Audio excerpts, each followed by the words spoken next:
হ্যাঁ রে মদনা নাকি রে? তো তুই এখানে কি করছিস? কি আর করবি বন্ধু, বসে আছি, মনটা ভালো লাগছে নাই। কেন রে, কি হয়েছে যে তোর মনটা ভালো নাই? বলবি তো নাকি? কি ও, আর হবে বন্ধু, মানে তুই বিহা করবি নাকি? বিহা তো সিজন তোর গুলা বাবাকে চলে আইলো। বল সেটা যে আর বিয়া আমার করব। বাপ বিয়া দেবার কোনো নাম চিন্তাই করছে নাই। বাবাকে যদি বলতেই পারতি তাহলে তো বিহাটাই হইতো, বলতেই তো পারছি না, দমে ভয় লাগছে জানিস। আমার কাছে একটা উপায় আছে, যদি বলতে বলিস তাহলে বলবো। তোর কাছে আর উপায়? মাইতে খাওয়াবি নাই তো? না রে, মাই খাবো নাই, তবে একটা ভালো জিনিস খাওয়াবো, যেটা খেলেই তুই তোর বাবার সামনে বিয়ার কথাটা বলতে পারবি। আচ্ছা বল তাহলে শুনি, কি খাওয়াবি যে আমি আমার বাবার কাছে আমার বিহার ব্যাপারে কথা বলতে পারবো। তুই ক গ্লাস মদ খাইবে, মদ খেলেই বুকের সাহসটা দমে নাকি বাড়িয়ে যায়। তো বুকের সাহসটা বাড়িয়ে গেলে তারপরে তুই তোর বাবাকে বলে দিবি। ও, তুই তো এটা মার খাওয়ারই ব্যবস্থা করছিস আমার। মদ খাবো, তারপরে যাইনি আর বিহার কথা বলি। আর যদি বাবা জানতে পেরে গেল যে মদ খাইছি, তাহলে মদ খাওয়ার জন্য আলাদা মার, আর বিহা করবো কথা শুনে আলাদা মার দিয়ে দিবে। থাক তাইলে, এমনি বুড়া, আর কবো বলতেও পারবি না তাইলে তোর বাপের সামনে যে আমি বিহা করব। দেখ, আমি যেটা বুদ্ধিটা দিলি ভাবনা চিন্তা করে, যদি ভালো লাগে তো খাইলে আর চলে যা, আমিও ঘর চললাম। পলটা যেটা বললো সেটা তো একটা ভালোই বললো।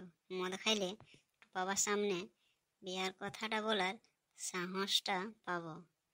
কিন্তু মার যদি দেই, আর মারবে তো মারবে, এক দু গ্লাস খাইয়ে নিয়ে যাই বলে দেবো, নাইলে ঠান্ডাটা পেরিয়ে যাবে গোটাই, তা আমার আর বিয়া দেবে না।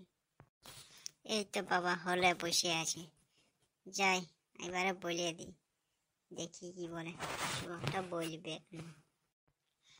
বাবা, বাবা গো, তোমাকে না একটা কথা বলবার ছিল। কি কথা রে? বেলা ডুবাই চলে আলিস। কি কথা বলবি তুই? কথাটা তো ভালো কথাই বটে, আগে তুমি বলো, মারবে নাই, রাখবে নাই?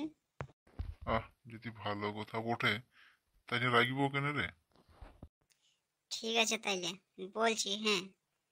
দেখো, রাখবেও না তাইলে আমি বলবো, হ্যাঁ। উম, কি করে বলবো, দেখেও ডরও লাগছে। এক থাপ্পড় যদি দিয়ে দেয় তো আমি, আমার নেশাটাই ফেটে যাবে। ওই দিয়ে মুখটা ঘুরাই কি ভাবছি রে? তুই বললি একটা কথা বলবো, আর মুখটা ওই দিয়ে ঘুরাই দিলি যে। আহ, না, না মানে বলছিলি কি যে আমি বিয়া করব। কি বললি তুই? আরেকবার বল দেখি। আমি বিয়া করব, আমার আর ভাল লাগছে না একাই, ঠান্ডা লাগছে, শ্বশুর ঘর যাব, এমন জামাই আদর করবে। তো হ্যাঁ রে, তুই যে বিহা করবো বলছিস, তো তুই ক টাকা রোজগার করিস? আর বিহা করে বউকে কি খাওয়াবি? ও, ওইটা ঠিক রোজগার হয়ে যাবে, আমরা কি গেছি সেটাই খাবে ও। ওইটাই খাবে বল। আমার ধনটা তো দমে, সবাইকে বসে বসে খাওয়াবো। ও, এখন যতদিন আমি আছি ততদিন ঠিকই, তারপরে যখন আমরা বুড়াইন যাব, আমরা রোজগার করতে আর পারবো নাই, তখন তুই কি করে খাওয়াবি আমাদেরকে, তোর বউকে? তোর আরো সংসার হবে, সংসারটা কি করে চালাবি তুই? হ্যাঁ রে। এই তো আমাদের ইউটিউব চ্যানেলটা থেকেই তো আমাদের দমে রোজগার হবে, দমে ইনকাম হবে।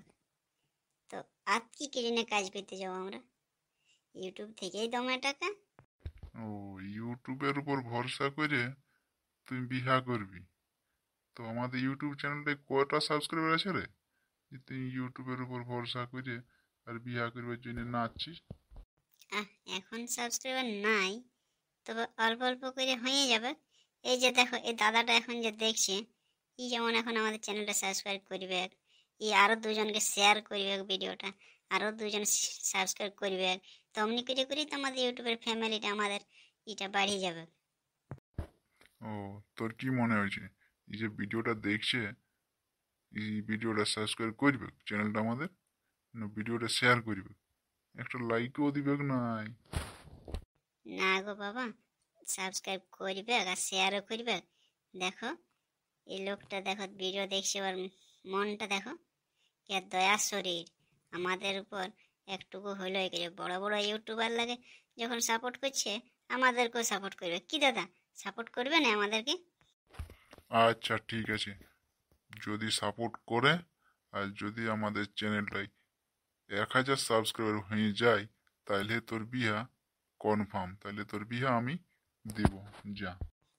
দেখো দাদা, বাবাকে অনেক কষ্টে মানাচ্ছি, তো তোমরা অল্প প্লিজ দয়া করে আমাদের চ্যানেলটাকে সাবস্ক্রাইব করে আমাদেরকে সাপোর্ট করো, যাতে আমার বিহাটা হয়ে যায়।